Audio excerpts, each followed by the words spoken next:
place.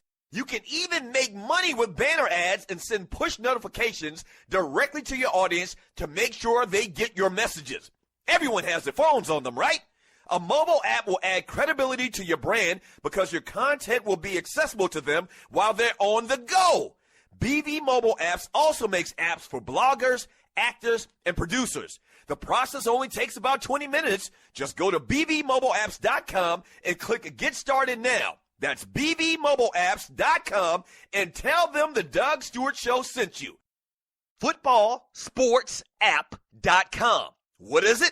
It's the first live action mobile sports app played in real time and a cool way to immerse yourself in the game. Make coaching calls just like the pros. Check out the video. Download for free this fall and register now again at footballsportsapp.com.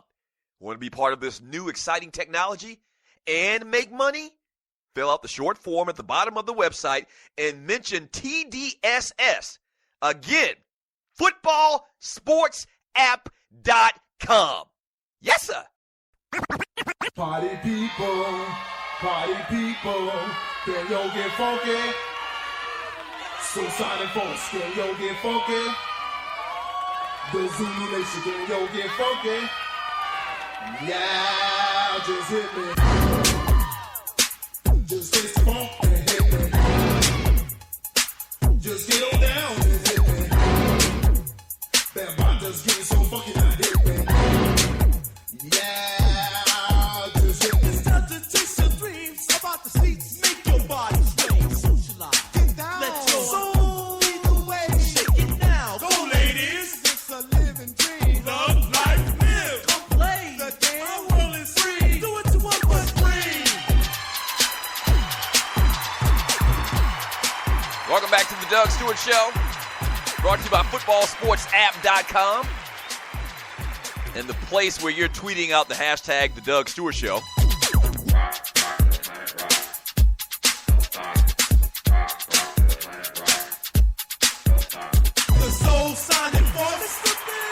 The number one breakdancing battle song of all time is Africa Bambaataa and the Soul Sonic Force, Planet Rock. Y'all know what it was. You knew good and well that was going to be number one. I mean, come on, that wasn't even a question.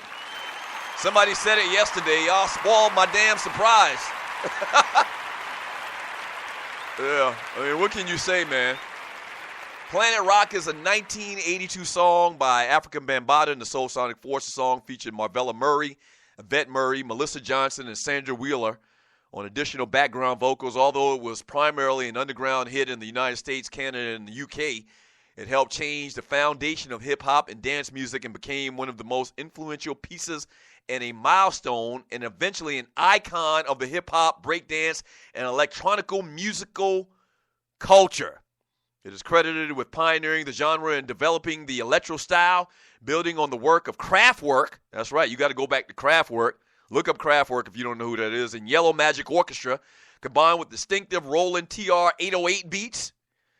Wow. And helped pave the way for the genres such as techno, house, and trance. In November 2004, Planet Rock placed at number 240 on Rolling Stone's list of the 500 greatest songs of all time, and is number 10 in About.com's top 100 rap songs.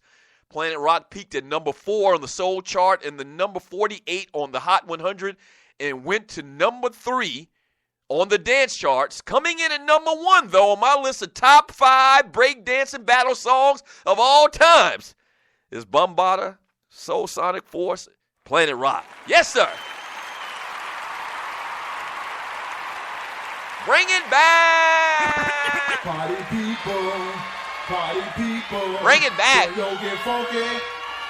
Boy, Sonic folks, can yo get funky? The Zulu Nation, yeah, can yo bring get it back. funky? Bring it back. Yeah, just hit me. Just fist bump and hit me. Just get on down and hit me. That bot just getting so funky now hit me. Yeah, just hit me. It's time to chase your dreams about the streets. All right, there you have it. There you have it. Welcome back to the Doug Stewart Show, man. 404-382-0338 is the number to the show. You can also email me at doug@thedougstewartshow.com. A couple of quick stories, man. Remember we talked about, before we get out of here, and we're up against it right now, remember we talked about the Hall of Fame game and how, it was bootleg, how they did it, and that they probably knew that they were going to cancel it. So the whole thing was a sham. And also the part about them reimbursing the people that went to the Hall of Fame game and lost money and reimbursing those folks. But last week, the Pro Football Hall of Fame announced an increased reimbursement package for fans who traveled to Canton, Ohio to see the game, only to have it canceled due to field conditions. And also, Indianapolis Colts punter Pat McAfee recorded a podcast the day after the game was supposed to be held and said, among other things, that there was a big no tweeting policy. Like nobody's allowed to say ish among instructions given to teams after they were told of the cancellation. Basically, what he insinuated after the game, the day after the game, is that the NFL told them that they were going to cancel the game, not to say anything. And then they allowed the fans to come into the stadium on these false pretenses that they were about to watch a football game. So the NFL knew that they weren't going to play the game. They had canceled it earlier, and they shammed all of the damn people and put up this front. Now, subsequently, the reimbursement package includes all costs associated with buying a ticket to the game, any prepaid parking fees, one-night hotel stay, and other enticements like being able to buy a ticket to the Hall of Fame game before the general public. Those are things that they've added into the package to pay these people back. Finally! I mean, that's the damn right, smart thing to do. Come on, NFL. Making $12 billion. Pay them people back their money. They need to pay them for their time and suffering as well. Maybe that class action lawsuit will continue on. We'll see. And one last quick story of sports, man, and you're listening to the Doug Stewart Show, and then I'm going to read a chat message or two. Thank you so much for tuning in. Cornerback Trey Swilling. You heard me correct. You heard me correct. Cornerback Trey Swilling announced Monday night he is following in the footsteps of his father, Tech great Pat Swilling, and confirmed and committed to playing football for Georgia Tech in the 2017 class. Here's what he tweeted out. With very careful consideration, I have decided to commit to Georgia Tech and continue the Swilling legacy that my father and uncles have started. There was no other place that would have given me more motivation than playing in the shadows and working to stand out as they did in their time. Trey Swilling is following his father's legacy under Coach Paul Johnson and Pat Swilling's former teammate, defensive coordinator Ted Roof. Okay? So it's a great thing. Pat Swilling, man, safety for the Georgia Tech Yellow Jackets, for the national championship team. Did he play for the national championship team? He had to play for the national championship team in 1990. Ward number 1, big as a damn linebacker, defensive end, playing safety, wearing number 1. Oh, he looks so pretty in that uniform. You're listening to the Doug Stewart Show. Yeah. Man. So Ken Swilling's son is coming to Georgia Tech. So if you're a greenhorn once again, Ken Swilling played safety for Georgia Tech. His brother Pat Swilling played linebacker a little bit earlier. Pat Swilling played for the Saints. He was part of that tandem of great linebackers they had back in the day. But this is a big thing. Ken Swilling, probably one of the top 2 or 3 players in Georgia Tech history. Didn't really have that great of a pro career. But once again, wore the number 1 playing safety. I was having a conversation with T-Dub on social media a couple of days ago.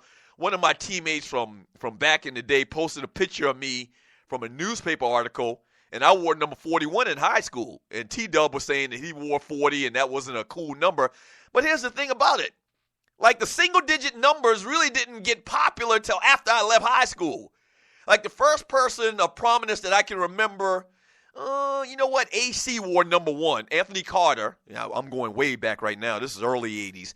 Anthony Carter wore number 1 as a wide receiver, I believe, at the University of Michigan. But in my day, like Ken Swillen wearing number 1, safety at Georgia Tech. Garrison Hurst wearing number 5 as a running back at the University of Georgia. That was kind of like the first time I saw anybody do that.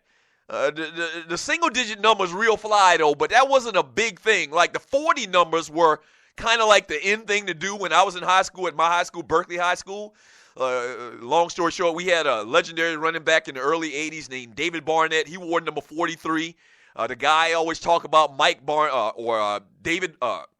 Dingo, wore number 43 as well. So I said I wanted to make my own legacy, so I got number 41. So the 40 numbers were cool. Later on, man, them single-digit numbers became big, and Pat Swilling definitely looked real sweet in that number 1. So we getting another Swilling at Georgia Tech on the flats. Yes, sir.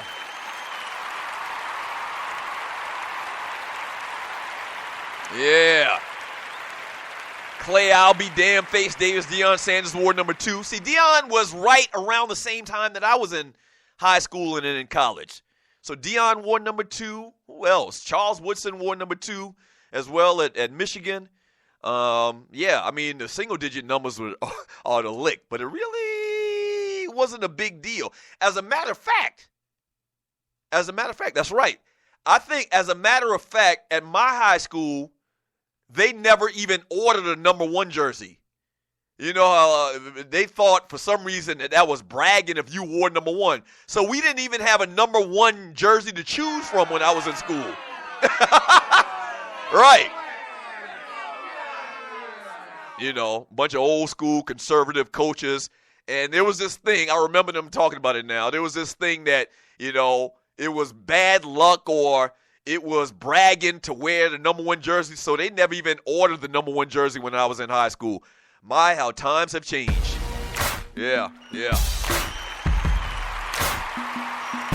sir. Yes, sir.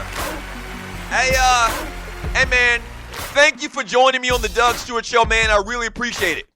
I need you to do something for me, though. I need you to go to Twitter. Shut up! I'm serious about this. I am serious, man.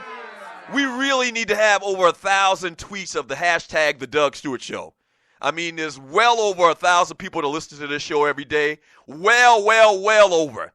I really need you to go to Twitter and on your own, tweet out the hashtag The Doug Stewart Show, or go to my Twitter account, Doug2LiveStews, one word, and retweet the hashtag that I already placed there.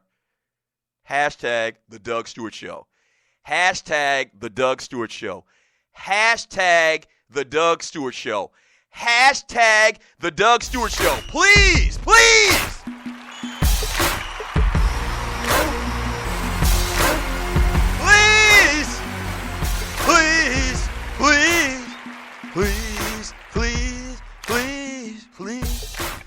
oh, I love you so.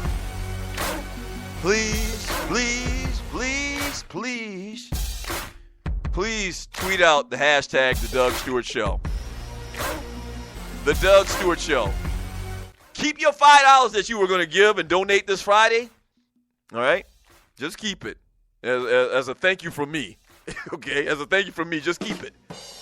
And tweet out today, really as soon as you can, in the next 5 minutes, in the next hour, hashtag The Doug Stewart Show. Shouts out to my man, Waterhead Walter. Pole Politicking, Gerald Oliveri, Dwayne Vasson, the engineers and the producers to the show. Thank you very much, guys. Great job today, as usual. Thank you. Shouts out to Pink Gator for this hot-ass track right here. Yes, sir. Shouts out, special thank you, man, to all of the Stewies. Without you, there would be no me. I tip my cat to you. Thank you very much. All right. We'll be back tomorrow Same Doug Stewart time, same Doug Stewart channel. Coming up next on the Doug Stewart Show, the Kicking It with Kesey Show. Kesey's going to have an interactive interview with the queen of promotion.